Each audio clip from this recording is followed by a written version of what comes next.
to Anam's Week. Maybe we can just begin by talking about what Anam's Week is all about. Who will take that? Samson? Anam's Week is a Kenyan-made psychological thriller, a feature film that will be premiering on the 31st of July at Prestige Cinemas. It follows the story of a young girl called Anam. Awake in Kiswahili is mazishi, is matanga.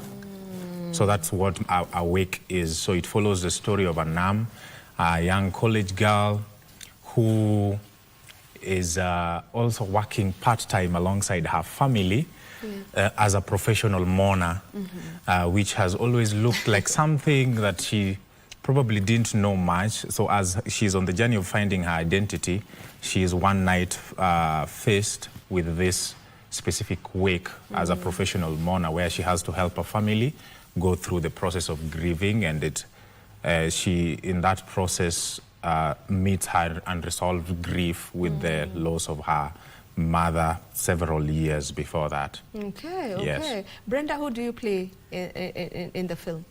I play Nyawira, Anam's mother. Yes. Yeah.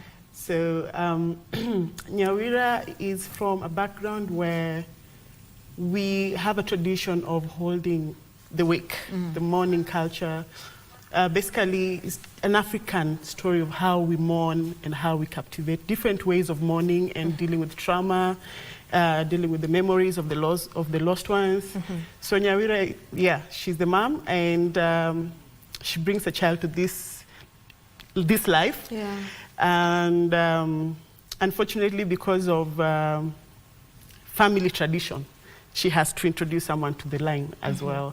So that's where Anam comes in. Okay. Yes. All right. So now to the casting director. Your work, I may say, is one of the hardest jobs, because you need to find the right people that will bring out exactly what you want people to get from the film. I think that is the toughest job. So from a casting director's perspective, when you were casting for this particular film, what did you want to have?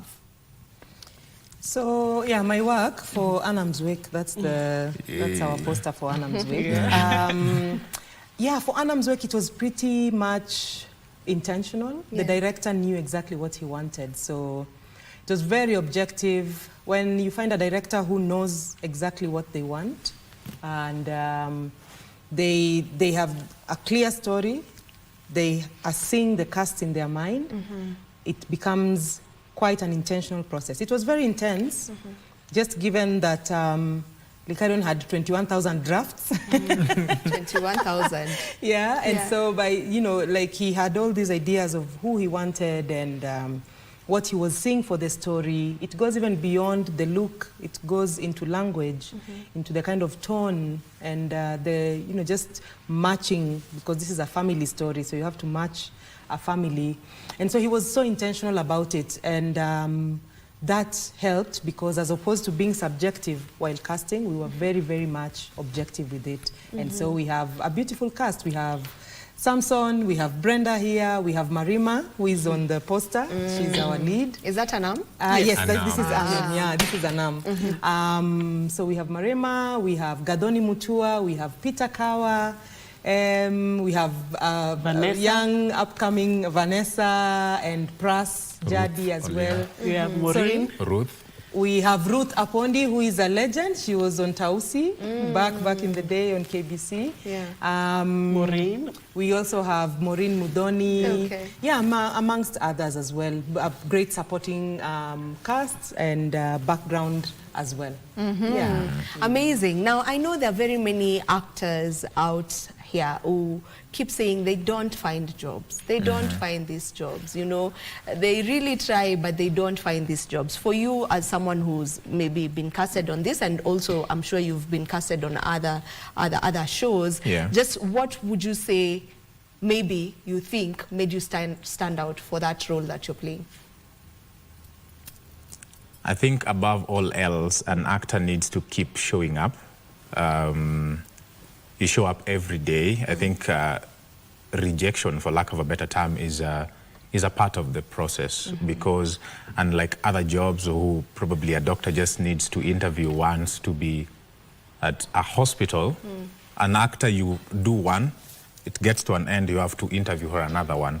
So it's not at all times that the role may fit you. You may be a great actor, but as she said, for example, in the casting, she had to look for a family. So you may be a great actor, but if, for example, they had decided about a Nam and they're looking for her mother, and you don't look like her mother, doesn't mean you're a bad actor. It just means you don't probably fit into the palette of the film. I think what probably, for me, I don't know what exactly made them think that I stand out. Yeah. But training goes a long way into at least sharpening in the skills of whichever part of career that you're a part of. I am a classically trained actor. Just like an engineer goes to school to get their 7 years of training, I have my 6 years, well, plus 6 years. 6 years of professional training in film. And above that, away from that, as I was training, I think I also took it upon myself to practice what and experiment here and there. So I think for me, it's been the training and the consistent practice and showing up and giving up today, showing up again tomorrow, giving up again and showing up.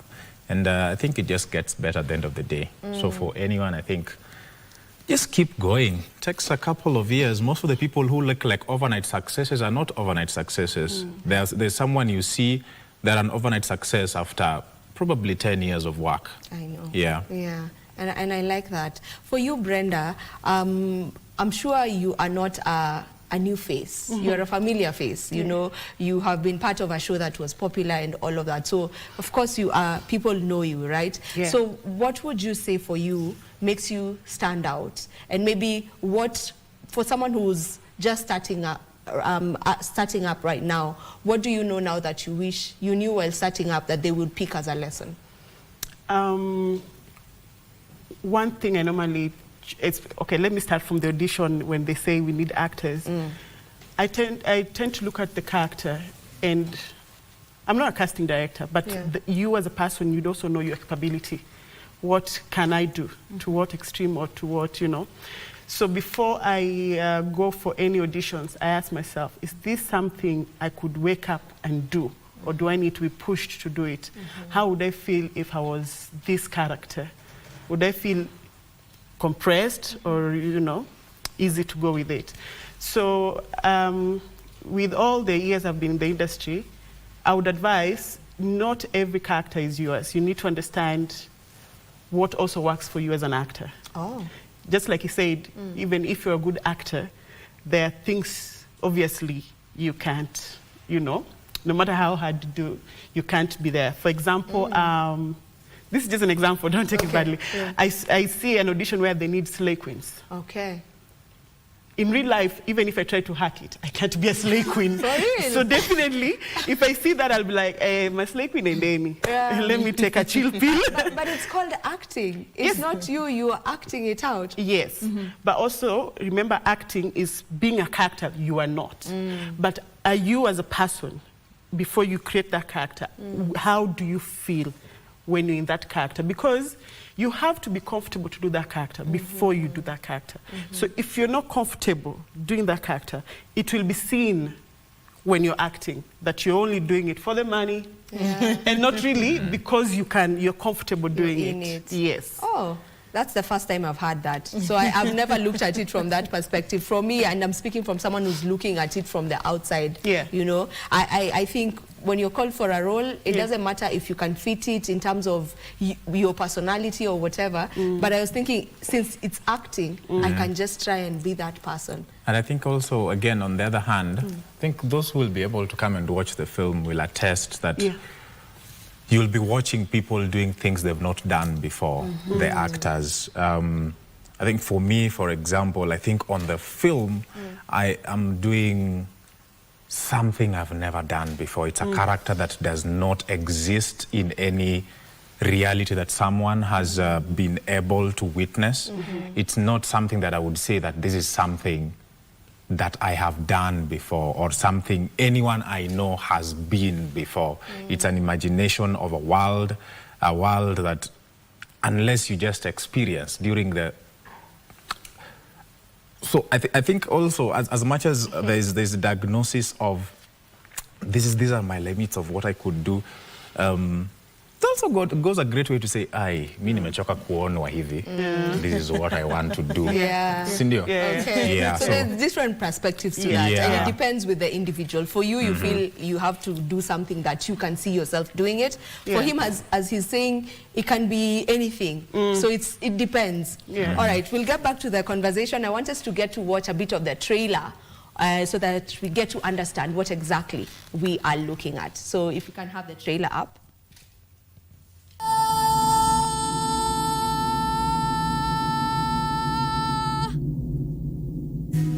Do you just do it for the pay? Na kazi yako kulialia. What hatulili watu we grieve so the dead can find passage. He opened the wrong door at the wrong time. The wrong thing passes through.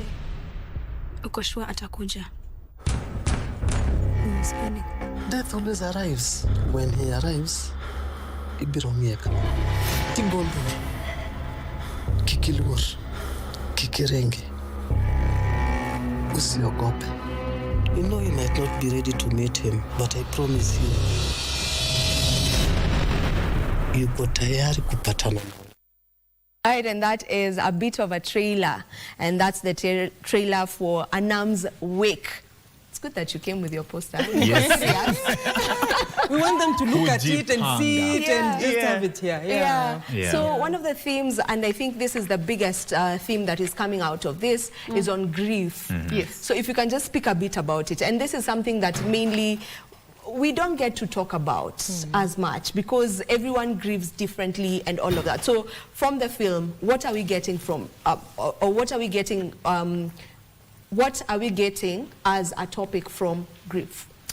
I feel as individuals, we grieve differently.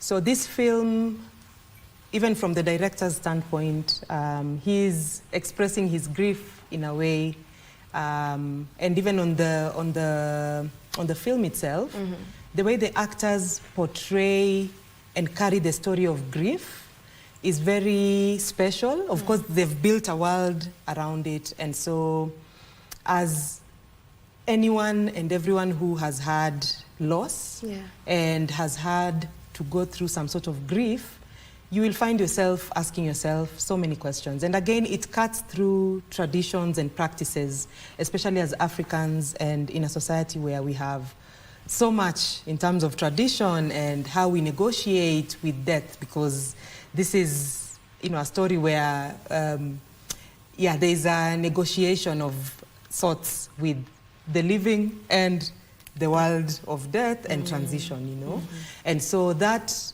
is carried in that story. And I feel like anyone who will watch the film will relate to it because we've all at some point had loss. We've all at some point grieved in one way or the other. And so I feel like it's a welcome for us all to just sit around the topic of death that we ran away from, the topic of tradition, the topic of being Africans and the way we conduct our own ways around death, around transition, around mourning, and just the long-term grief. Okay, as we finalize, Probably just to add on, this film for me came at after a long period of grief. And I think the film was probably the final step of me being able to understand my grief, to confront what I was feeling, to confront those who had left. Because sometimes people die and they leave you angry at them or angry at yourself. And being able to confront that, and being able to confront them, I think this film is a great pointer towards the society because it's not just a creative piece of work. It goes with a lot of research. It refers to a lot of scholarly work about grief. I remember even in the preparation, when I was asking the producer and the director about some of the things that I could refer to, one of the books that they referred to is a published book by Malidoma Patrice called Of Water and Spirit, which has a scholarly excellence on the African way of grieving and just understanding why in the previous years our grandmothers and our fathers did things in that specific way when someone died. So I think this film will be a great opportunity for anyone who is coming to watch to be able to confront grief. And it's not just grief of the loss of someone. It could be the grief of loss of a partner, a divorce, like just something that you lost. Yes, of a job, like anything, like just any unresolved loss that lets people live with a lot of anger and not being able to pursue your identity, such that it gets to a point where it just feels like all your identity is your pain and your trauma. We are in a society, I think, where a lot of young people are now trying to label themselves with their pain. I have ADHD, and it just looks like a very beautiful symbol. When that's not really the case. We still have our identities that we can face and take a good hold of after we've let go of the pains that we're not able to deal with. So an arm's wake, come and wake. Yeah. So for you, without maybe giving out too much, what was your favorite bit of the show? Tukimaliza sasa. The favorite, maybe a scene that you can mention without giving away too much, or if you want to give away too much, it's also fine. My favorite scene? Yeah. Opening up to my daughter. After, after I left her without telling her where I was going. Okay. Yes. That was your favorite scene? Yeah. Okay. So it's premiering on the 31st? Where Yes. exactly? At Prestige Cinema, Longong Road. On the 31st of July.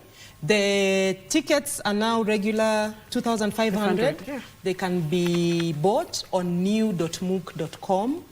Yeah, so we want everyone to come through for the premiere and even thereafter for the cinema run. Yeah. Yes, the tickets are 2,500 Kenya shillings, regular tickets. Sawa, sawa. Yes. There we have it. Thank you so much for joining us. Oh, and they can also follow Anam social handles, Anam's Wake, to get more details on the show and the time and the outfit. Oh, for the red carpet. For the red carpet. So please go follow Anam's Wake Film on all social media handles, TikTok, Facebook, Instagram, and YouTube. Of course, and Twitter. Yes. Okay. There you have it. For me, 31st ishajipa, so niwewe tu sa ujipange vile inafaa so that you're not left out. This is where we end this particular interview, but do not go too far. We are coming back with music, yes, and then we have Shiko and Stevo Simple Boy coming up next, so don't go too far. Kelly, toka hapa. Hata mimi niko na watoto wangu. Akimam, tafadhali. Naomba tu niruhusu tunimalize shule. Tafadhali, ma. Hello, Calvin. I've got a job for you. And you must stay there. Rick on the beat. Mungu siyo njoro. Wala siyo karo. Mungu siyo njoro. Wala siyo karo. Mungu siyo njoro. Wala siyo karo.